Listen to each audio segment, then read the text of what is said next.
જૂનાગઢ જિલ્લાના માંગરોળ તાલુકાના દિવાસા ગામમાં કથિત ગેરકાયદેસર પથ્થરની ખાણો સામે ગામના સરપંચે ઉચ્ચ કક્ષાના અધિકારીઓને લેખિત રજૂઆત કરી તાત્કાલિક કાર્યવાહી અને ખાણો બંધ કરવાની માંગ કરી છે। સ્થાનિકોના જણાવ્યા મુજબ ગામની ગૌચર જમીન પર લાંબા સમયથી બેરોકટોક ખાણકામ થઈ રહ્યું હોવાના આક્ષેપો કરવામાં આવી રહ્યા છે। રજૂઆતમાં આક્ષેપ કરવામાં આવ્યો છે કે દિવાસા ઉપરાંત ખોડાદા, સાગાવાડા, આંત્રોલી, ઉકસવાડા સહિતના વિસ્તારોમાં પણ કથિત ગેરકાયદેસર ખાણો ધમધમી રહી છે।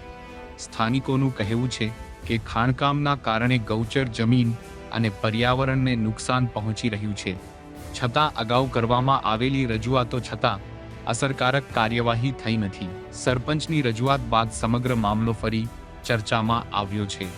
હવે વહીવટી તંત્ર સ્થળ તપાસ કરી જરૂરી કાર્યવાહી કરે અને જો રજૂઆતમાં કરાયેલા આક્ષેપો સાચા સાબિત થાય તો જવાબદારો સામે કાયદેસરની કાર્યવાહી કરવામાં આવે તેવી સ્થાનિકોની માંગ ઉઠી છે।